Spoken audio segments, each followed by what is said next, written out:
ini for Aldo. Your sales manager, your general manager will hate me here. Saya orangnya paling tidak suka struktur penjualan itu ada GM, asisten GM, apa segala macam. You know why? Nobody works. Like I said, sales property is so simple, Aldo. People come in, people datang, bloody self, apa tuh, layani dia, jualin dia. Sistem saya selalu flat. Semuanya ngelapor ke saya. Di bawah 10 orang sales. Semua dari ke saya. Terus kalau agensinya berapa kantor agent, Om? Oke, begini. Ada satu proyek yang barusan bikin agent gathering di Hotel Mulia. Wow. Bukan yang Sumarekon luar biasa. Pokoknya kalau Sumarekon bikin agent gathering, semua panas dingin deh. Semua di sana ya. Bukan, ada satu yang bikin katanya di Hotel Mulia. Yang datang katanya 1.200 orang. Mungkin partai bisa datang di sana untuk datang keluarga ya. Katanya datang 1.200 orang. Saya beritahu sama Anda ya. Di luar the big boys. Anda big boys. Agent itu yang banyak jualan itu hanya developer gede. Kamu tahu kenapa agent lebih condong jual developer gede? Nama. Yes. Jualan developer gede itu gampang. Orang nggak bakal tanya siapa developernya. Makanya agent lebih condong untuk menjalankan proyek-proyek developer gede karena cost of marketing mereka is so low. Dan kalau mereka bicara dengan 10 customer, konversi bisa 3. Coba bicara dengan developer yang baru, ya, proyeknya baru diluncurkan, proyeknya dulu terlambat bangun di Mangkrak, waduh, itu setengah mati. Nah, rumus saya, ya, Anda harus sadar diri, masing-masing harus sadar diri. Saya pada saat dipanggil proyek ini, saya tahu ini bukan Sinar Maslen, ini bukan Intiland, ini bukan Cip Putra, ini adalah Goldland. Siapa yang sudah pernah dengar Goldland sebelumnya dalam hidup mereka? Angkat tangan. Jujur. How do you know? Ini bukan toko emas loh ya. Oh, thank you. Kamu tahu Malang Semi? Berapa orang? Siapa yang pernah dengar Goldland? Tidak pernah dengar. Saya tanya ke 1.000 orang. Bisa 2 tahu Goldland, itu sudah hebat sekali. Ada ini developer sejak tahun 1973. Saya sadar pada saat saya megang ini, ada 2 teman agent. Lo yang bener aja, lo ngapain dengan proyek kayak gitu? Sudah pasarnya setengah mati, lo mendingan yang pasti-pasti aja lo Sinar Maslen. I know, I'm not stupid. Tapi kenapa saya mau pegang ini? Challenge. Thank you.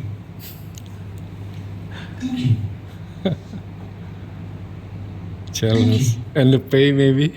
No, the company doesn't pay me. Saya nggak dapat gaji. I'm pure outsource. I make money from sales. Let's be clear on that. I receive 0 salary and I do not want salary. Apalagi small salary. Big salary pun saya. I'm a very professional. Pada saat saya memegang ini, I spoke to my wife. Even my wife against me. Dia bilang, lu buat apa? I said to her, listen, Sinar Maslen doesn't need me. Intiland doesn't need me. Gak ada Roni juga fine-fine aja. Roni mana? Gak ada yang pernah tanya. Di buku pun mereka juga gak tanya. They're fine. Karena apa? Ada ribuan yang akan nempel sama dia. Cakar-cakaran. Makanya kalau sekarang Sumarekon lagi heboh ya. Sumarekon di mana? Yang di mana? Kelapa Gading. Kamu lihat di Instagram itu semua nempel sana, itu biayanya mahal sekali. Instagram itu ada suatu engine. Dia tahu kalau dalam satu momen tertentu iklannya itu sama semua, itu mahalnya bukan main. Mark Zuckerberg is not stupid. Kalau dia stupid, he is not the richest, youngest multi-billionaire in the world. multi-billionaire. Itu dia tweet kayak begitu. Saya sadar pada saat itu, dan saya lihat saya sudah umur 50. Ngapain saya kumpul-kumpul?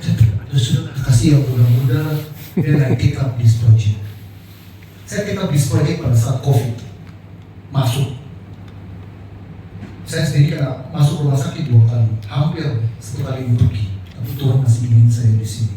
Pada saat saya ambil proyek ini, saya tahu kan di COVID, saingan berat sekali. Semua luncurkan proyek. Tapi ada satu hal yang membuat saya yakin. Tahun lalu suku bunga terendah dalam waktu 5 tahun. That's it, masuk. Dan itu keputusan yang benar. Karena 85% pembelian saya sampai hari ini pakai KPR. KPR adalah momoknya property developer, baik secondary maupun primary. Dan kita akan mengalami kenaikan suku bunga ya, sudah pasti. Kita harus bersiap-siap. Kita harus bersiap-siap. Semuanya kena. Tahun depan suku bunga sudah panen. Tidak mungkin bisa tahan. Bank-bank dan apa? Borrowingnya terlalu mahal. Setiap bank di Indonesia itu pinjam uang dari bank di luar negeri. Pinjamnya itu pakai dolar. Dolar sudah naik begini, yang nutup sampah. Jadi jadi sedih.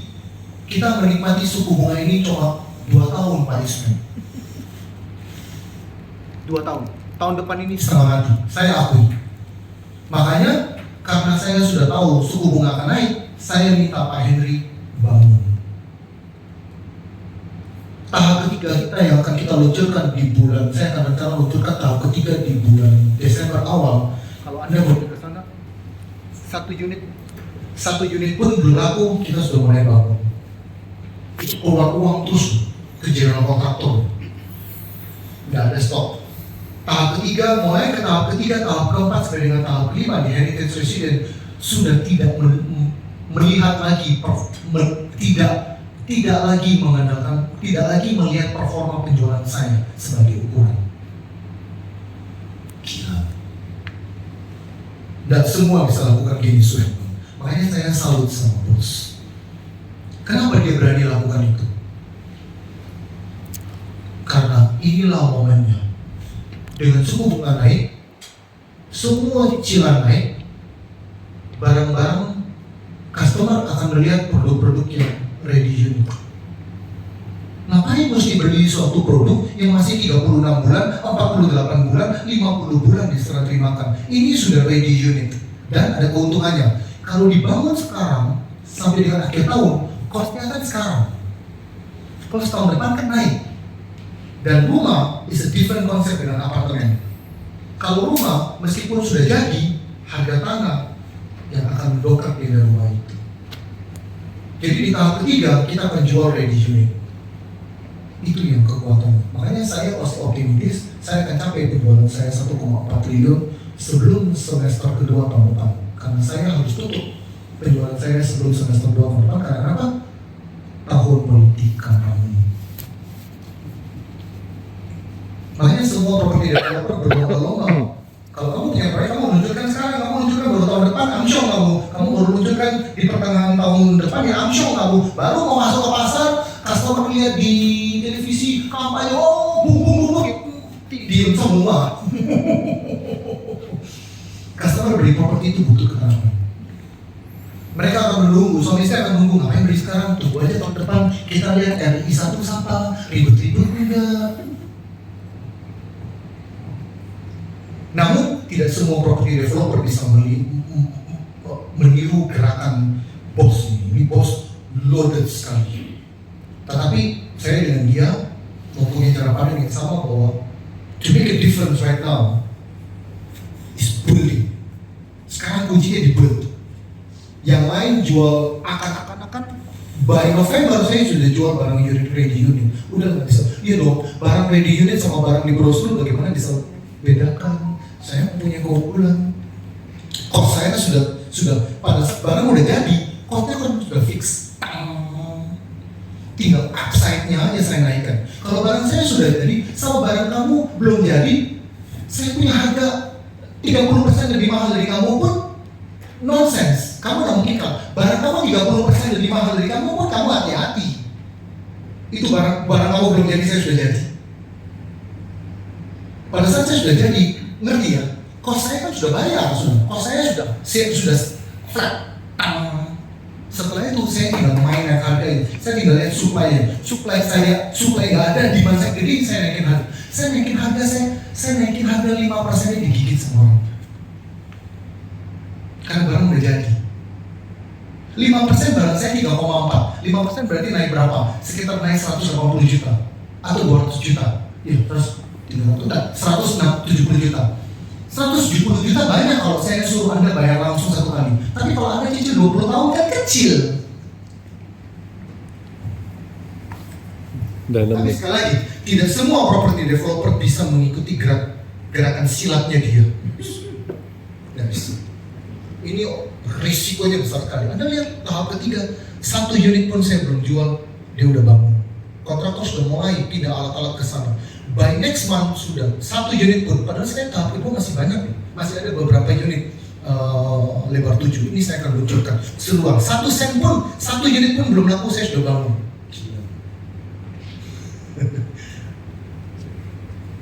Ada pertanyaan? Sorry Om, silakan ya, saya. Gimana? Yeah, Rami, you said earlier 80% of sales is by mortgage. Yeah. 85. 85%. Do you find a lot of customers yang own business? Jadi how do you process the mortgage? Karena kan kalau yang Bukan saya yang proses sebenarnya, bank yang proses mortgage. But do you find difficulties in like biasa kan kalau punya bisnis is harder to. Tidak, sekarang bank lebih relax kok. Saya di sini didukung sama 12 bank. Sebenarnya 14 bank. Tidak ada proyek yang mendukung 14 bank. Itu bos yang mau saya pusing. Saya nggak kumpulin bank, saya kumpulin customer. 14 bank yang dukung saya di sini. Kamu tahu kenapa? Karena bank lucu. Duit karena apa? Bangun. Bank itu mau dukung ke gini. Kan ada proyek yang susah ya dapat dukungan KPR sama bank. Itu bukan susah. Bank itu kepingin tahu kalau dia nggak kasih ke proyek Anda, itu berarti Anda harus introspeksi. Anda harus introspeksi visibility produk Anda harus introspeksi reputasi Anda. Itu pasti ada sesuatu. Karena bank itu anti risiko. Kamu pikir bank akan mau invest, kasih kamu punya customer KPR itu dengan risiko? Please deh, dia kan ada cover loan. Bank di Indonesia itu enak sekali Pak Ismet. Bank di Jepang itu nggak ada cover loan. Cover loan itu cuma diterapkan di Indonesia. Bank itu kanan kiri atas bawah menang. Jadi untuk menjawab pertanyaan itu adalah bukan saya yang proses. Apakah saya mendapatkan kesulitan? Tidak. Bank sekarang agresif sekali. Bank akan menolak. Bank itu tidak menolak customer. Bank akan menolak kalau awalnya kamu cuma mau minta DP 10%, tapi dilihat perhitungan financial kamu udah layak, kamu harus tambah duit. Nah, tambah DP. Nah, itu problemnya di sana. Nah, itu biasanya customer kalau nggak punya duit datang ke saya. Pak Roni, ini gimana Pak Roni? Saya mau beli rumahnya Pak Roni. Saya punya DP cuma 10%. Bank ini minta 20%. Nah, di sana saya mulai telepon bank-bank itu. Tanya, siapa yang mau punya customer DP cuma 10% gini? Nah, kalau satu bank nyaut, banknya nyaut, banknya minta bunganya dia dinaikin. Berarti dia itu orang resiko gitu. Harusnya dia itu coba dikasih plafon 80%, dia minta 90%. Bank pintar, bank naikkan bunga. Ya, saya ngomong sama dia, I'm sorry, there is one bank in here wants to give you 90% loan, but you have to pay higher interest rate. Tidak apa-apa. Tambah 1%, 1,5% dibagi 12 bulan kan kecil. Yang penting dia dapat. Jadi kalau saya selama ini ditolak enggak ada ditolak. Saya ada 12 bank, jadi saya bisa lari kemana dan ada.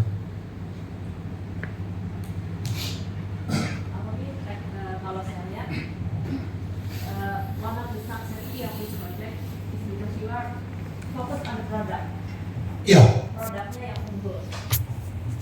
Padahal Pak Roni tidak melakukan market research atau FF. Tidak. Nah, bagaimana Bapak bisa menentukan saya mau bikin 3 lantai rooftop level 7, level 9, itu sangat spesifik. Very good.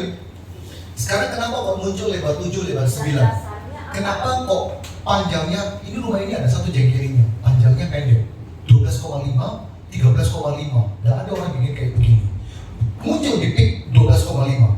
Itu semuanya di luar kendali saya. Saya nggak mau panjang 12,5. Saya maunya 15. Cuma bos yang nggak mau. Kenapa nggak mau? Karena kalau jadinya panjangnya 15, jumlah rumah duitnya lebih kecil. Nah ini yang saya ajarkan, ini menarik pada saat saya memimpin proyek ini. Lucu. Di setiap keputusan yang kita buat, efeknya itu ada. Wajar. Contohnya begini, saya pada saat saya mintanya panjang 15. Kalau panjang 15 kan jumlah rumahnya makin sedikit kan, atau kompres. Ternyata kenanya di mana? Kenanya di mana? Halaman 8 Jalan. nggak ada. Bukan di ekonomi sosial. Infrastruktur jalannya lebih banyak. Di buying, pembelian. Kenanya divisi purchasing, kenapa? Divisi purchasing itu nunggu saya. Pak Roni, unit rumah kamu berapa? Oh, oke. Dia pada saat nego dengan Kohler, dia nego dengan Toto, dia nego dengan semuanya. Orang material gampang, mau pakai apa? Lu butuh berapa unit? Unitnya. Makanya kalau mohon maaf ya, Suherman bikin nego sama Toto. Perumahan 50 unit, 200 unit, 300 unit, 400 unit. Ya lu jangan kaget dia punya harga ya. Lu cuma 40 unit, lu telepon Toto punya proyek, hah? Aduh lu beli sama distributor gue deh. Mengenai konsepnya ada rooftopnya, kamar Very good. besar, itu menentukannya dari mana? Bapak tidak ada riset, tidak ada data. Begitu, very good. Karena saya sadar rumah saya panjangnya pendek, kalau saya cuma lunturkan 2 lantai, amsyong saya. Masuk ke pasarnya 2 lantai. Makanya developer sekarang yang jual tanah-tanah kecil, kompensasinya apa? 3 lantai. Hukum properti begitu. When you get smaller land, you need to go up. Betul harus kuat. Makanya tangganya harus dibikin kayak begitu. Semua implikasinya kena. Jadi begitu saya tahu di desainer saya, jadi saya ngotot 15, desainer saya ngomong, aduh ini Pak Henry nggak mau 15, soalnya divisi purchasing butuh daya beli yang gede. Akhirnya diputuskan, Pak Henry ngomong, Roni saya nggak mau lagi kurang. You can get whatever you want, but I need 357. Nah, sudahlah, sudah akhirnya saya mengalah 357. Tapi 357 saya minta naik lantai 3. Nah setelah itu yang panjang dari 2 lantai ke lantai 3 tinggal tambah sedikit. Dan lantai 3-nya Anda lihat tidak semuanya full bangunan saya. Sebenarnya lantai 3 kalau Anda lihat desain saya, yang masuk di IMB yang mana? Yang kamar satunya, yang lain tuh nggak masuk di IMB. Jadi IMB saya lebih murah, nggak terlalu banyak. Jadi implikasinya kita lihat semua efeknya ke kanan kiri, akhirnya ketemu gini. Jadi luasan sales dan luasan IMB beda Pak? Enggak dong, luas sosial sama IMB harus sama dong. Oke. Cuma maksud saya kalau Anda lihat, Anda menuju ke lantai 3 saya, yang masuk di IMB cuma ruangan persatu. Kan IMB hanya menghitung yang ada atapnya, ada temboknya. Luar itu nggak ada IMB-nya. Tetapi pada saat saya promosikan ke customer, juga full bloody rooftop customer. Wow, padahal dia nggak tahu itu murah sekali. Langit, saya coba kasih. Oh, ini nggak boleh ngomong ke customer dulu ya. Saya cuma kasih Kamboja. But the whole idea is all about the concept, the value propositioning that you want to offer. Tapi itu ceritanya kenapa? Saya nggak mau 12,5, saya nggak mau 13,5, saya nggak mau, saya maunya 15. Tapi kalau saya ngotot dengan 15, semua kena, koefisiennya kena semuanya, rumahnya jadi lebih jadi rumahnya pada saat cuma jadinya 225. Daya belinya ke Kohler, daya belinya ke kemana itu jadi berkurang begitu. Efisiensi tanahnya saldonya berapa? Apa? Efisiensi tanah saldoan over gross. Saya di sini 85%. Jadi KDB itu 80. By the way, di sini KDB, di sini Tangerang KDB 60. Tapi kan saya buang fosfor saya kan, Iya. makanya daging semuanya.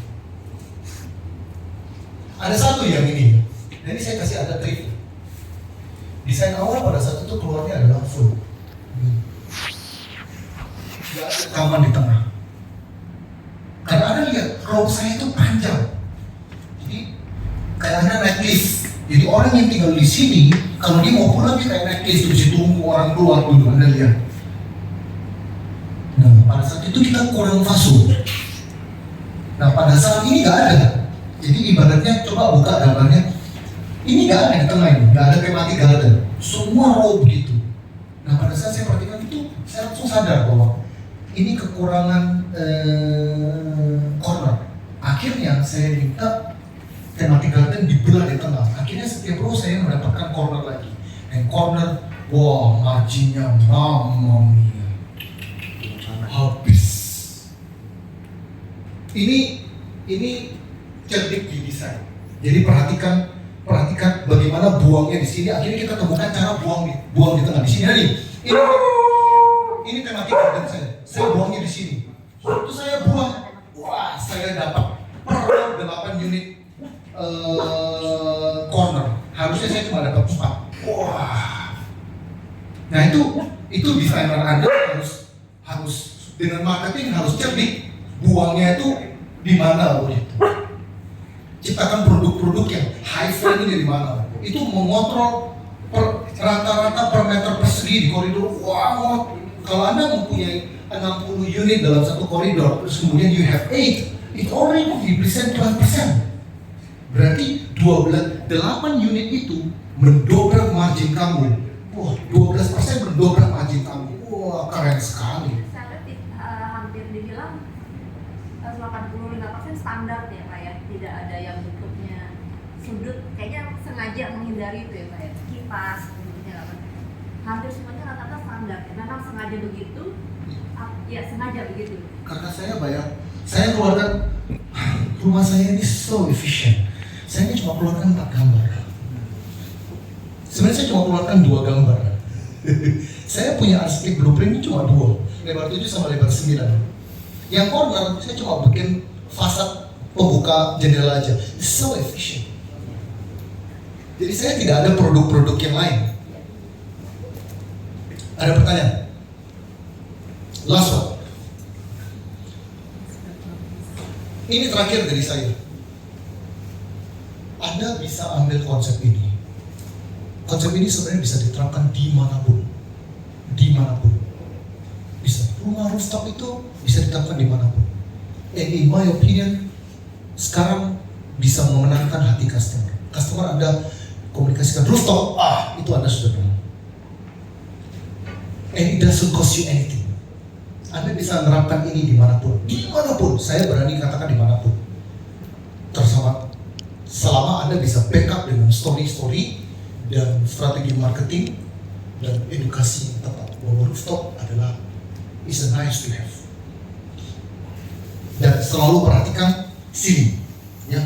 Jangan jadi gini. Rumah rooftop, rumah 3 lantai dengan rooftop, bukan ruko 3 lantai. Once again, rumah rooftop 3 lantai bukan ruko 3 lantai. Kamu terapkan gitu, nobody's gonna buy.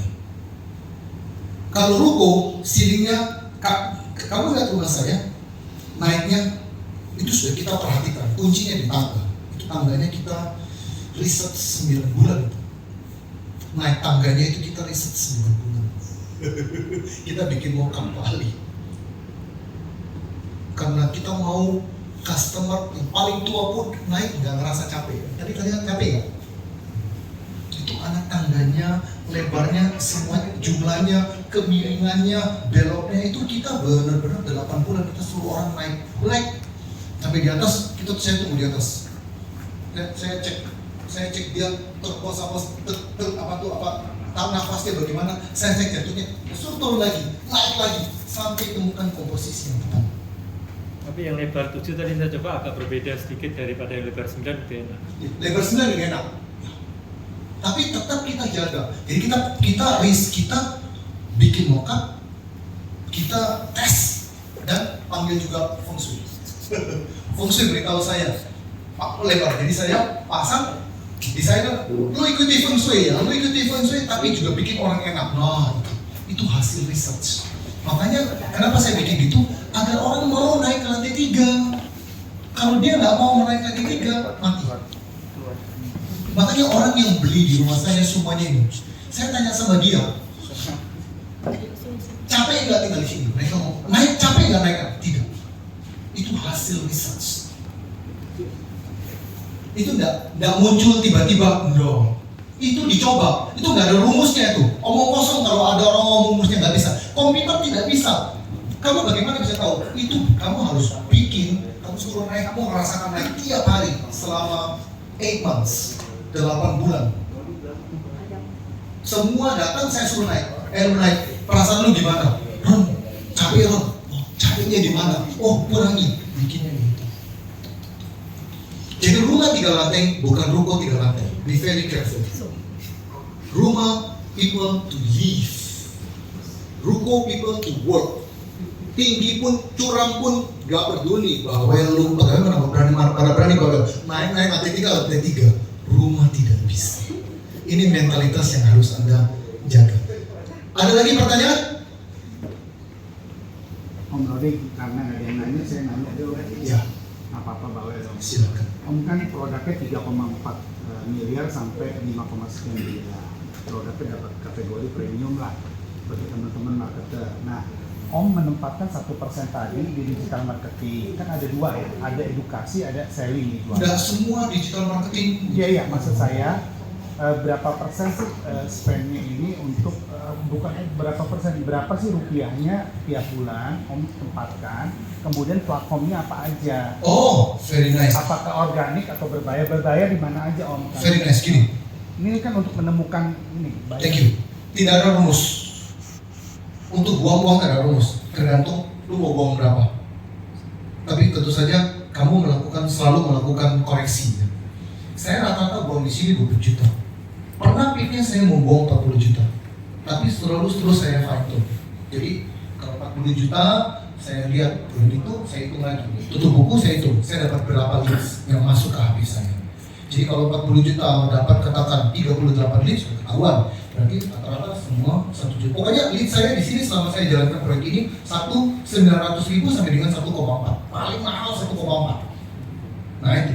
Jadi saya dapat rata-rata 1 juta rupiah. Jadi sekali lagi untuk menjawab pertanyaan Suherman, tidak ada rumus. Kamu punya uang berapa, kamu mau buang. Tetapi kamu terus melakukan adaptasi. Yang kamu harus lihat dong, dari bulan itu kamu dapat 38 leads, berapa yang kamu bisa convert. Kalau kamu udah bisa convert semuanya, ya berarti kamu kalau buang lagi, kamu hati-hati lah. Jadi tidak ada rumus. Saya beritahu sama saya, ada satu kantor agent di sini. Dia pada saat awal-awalnya pemasaran Puri 11 lagi hot-hotnya, dia percaya sekali dengan proyek Puri 11. Saya dengar dia 1 bulan buang 80 juta. Dia buangnya di Google Ads. Oh, saya nggak berani buang di Google Ads. Wah, itu kan klik per play kan. Orang klik, kamu kali dia nggak suka sama saya, dia klik, gue bayar, kamu paling takut kan. Dan dia buang 80 juta. Dia bertahan 3 bulan, collapse. Dia langsung ngomong sama gue, Koroni gue nggak kuat, Koroni, collapse. Saya nggak pakai Google Ads, saya pakai Instagram. Instagram sama saya retargeting aja. Organik juga Om, main organik. Gini, produk kayak begini susah organiknya. Organik itu kamu tuh developer gede, blognya banyak, ya. Kalau developer baru, organik itu begini loh. Organik itu Nah, iklan organik maksudnya yang gratisan kan banyak di ini. Nggak main di sana. mana ada sih gratisan bisa menghasilkan uang? Anda beritahu kepada saya di sini platform yang gratis hasilkan uang opong. Kalau platform itu masih gratis, yang bikin platform itu dapat duit dari mana? Ya, kecuali lagi bakar The uang. targeted customer is hidden, tersembunyi, and you have to pay for that. Gratisan itu begini loh, pasang di IG Anda sendiri, followermu piro 200 ya elah, yang dilihat cuma 200. You wanna sell your project to Malang because you believe there is a data that the Malang people will be interested to buy this one. How you go? Then you go to Facebook, you click Malang. But supaya iklan lu masuk, Facebook will be asking you a lot of money. Kamu lihat pada saat kamu masuk Facebook, demografi, yang sembarangan klik kamu, kan ada marketer yang biasa nggak sabaran.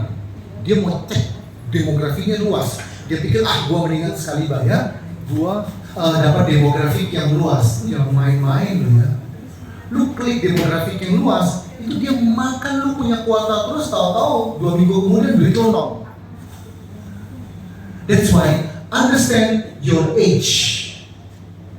Lu 40-50 ya stick 40-50, lu jangan coba-coba lari ke sini, lari ke sana, ya jebol. Platform semuanya bayar. Rumah 123, rumah.com sama Lamudi bayar. Yang gratis gak ada yang ingat. Kamu mau gratis, kamu pastikan ada listing gratis kan? Gak ada yang lihat. Itu masuk di page 2000. Aku masuk ke marketplace dulu. Rumah.com. Rumah.com saya masuk. Saya masuk ke pay listing yang top. Tapi saya tidak terlalu favorite dengan platform kayak begitu, e-commerce Lamudi begitu. You know why? Kenapa? Ini yang saya tanyakan pertanyaannya. Kamu tahu kenapa? Mainly from secondary. You pay top listing. Tanya sama dia taruh di mana? Dia taruh di mana? Kamu pay listing hari itu. Besok sinar mas taruh, kamu hilang loh. Itu